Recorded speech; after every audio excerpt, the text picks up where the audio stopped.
Hello everybody, this is the Dark Conservatarian and I'm back with another Strike Force editorial.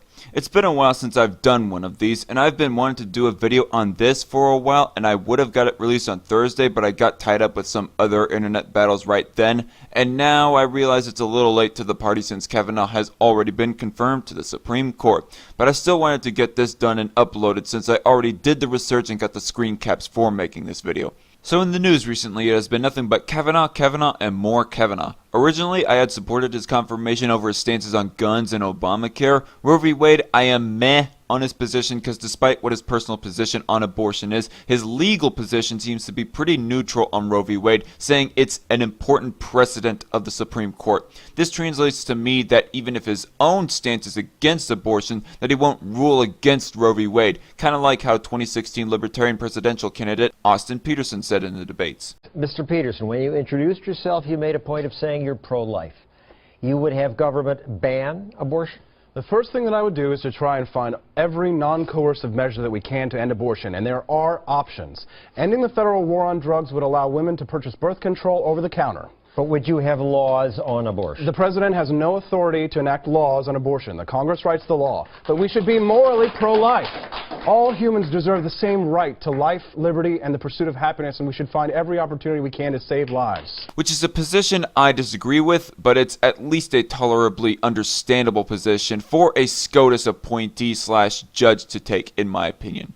I've since changed my opinion on him, not because of the rape allegations, which can't be corroborated, and the people that Ford says were there to witness the rape say themselves that they actually weren't. No, the reason why I changed my opinion was because of a position he has that our favorite leftist liberal sparring partner, Cult of Ham, presented to me. Kavanaugh supports NSA spying. I wasn't gonna just take his word alone for it, but he presented an article from Washington Examiner, which I do consider considerably credible on the news, saying in the opening paragraph, quote, Judge Brett Kavanaugh, President Trump's Supreme Court nominee, forcefully defended the National Security Agency's dragnet collection of domestic call records, alarming privacy advocates who view the collection as unconstitutional. People both progressive and conservative alike have expressed concern over this position of his. Ken Cuccinelli, former Republican gubernatorial candidate for Virginia, now president of the Senate Conservative Fund, expressed, quote, I believe Judge Kavanaugh is an excellent judge, though certainly not a perfect one.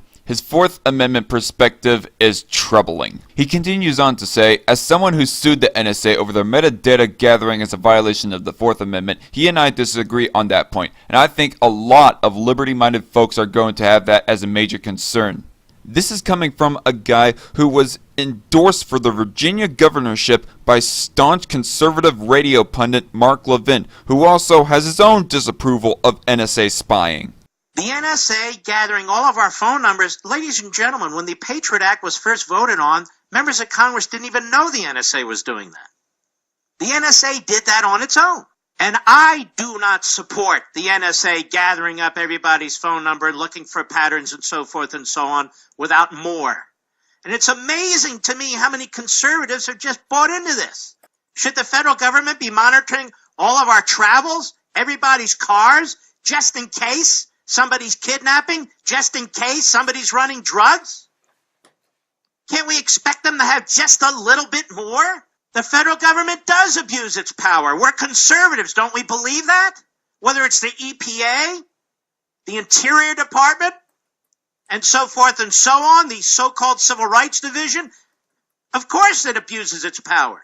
He and both senators, staunch conservative Republican from Utah, Mike Lee, and of course, staunch libertarian Republican from Kentucky, Rand Paul, have all disapproved of this NSA spying. To express further disapproval, the Washington Examiner article reads further, the fact that this would be overlooked is outrageous, said conservative legal activist Larry Clayman, whose case Kavanaugh rejected after a lower court judge found the collection likely violated the Fourth Amendment. It's the Republican inside the Beltway establishment that pushed Trump into doing this, Clayman said. President Trump has sown the seeds of his own destruction because Kavanaugh would have found the surveillance on him perfectly acceptable. And I gotta say that honestly is a delicious piece of irony there, considering the whole wiretapping of Trump Tower, you know, that conspiracy. Clayman added he didn't have to write that opinion. He made a special effort to write an opinion that rubber-stamped mass surveillance on the American people, and he did that for political reasons to curry favor with the establishment.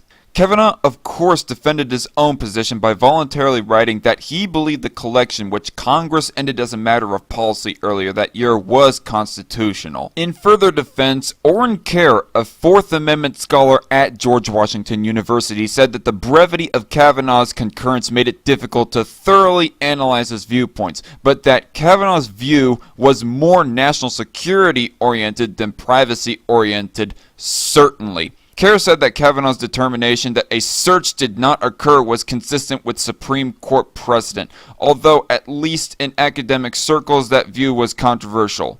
Which, by the way, to say that it did not run against precedent does not make sense to me, considering the fact that these searches were done without warrant, therefore running against a SCOTUS ruling called Carpenter that did require that searches were to be done with a warrant. So yeah, I mostly wanted to talk about this because I saw nearly nobody talking about the NSA spying position of Kavanaugh. It seemed that the whole rape allegations thing that Christine Blasey Ford had brought up, rather late in the game by the way, seemed to have drowned out this more substantive issue regarding Kavanaugh. And what do I think of this? Well, it definitely changes my opinion on Kavanaugh. Originally, I was fully supporting of his nomination, but yeah, now he's nominated, so it's kind of a moot point at this point. But still, I was kind of neutral, I guess you could say, if not leaning against his nomination. So that's my position. And the fact that he has been nominated, I can honestly say that I was not really excited for.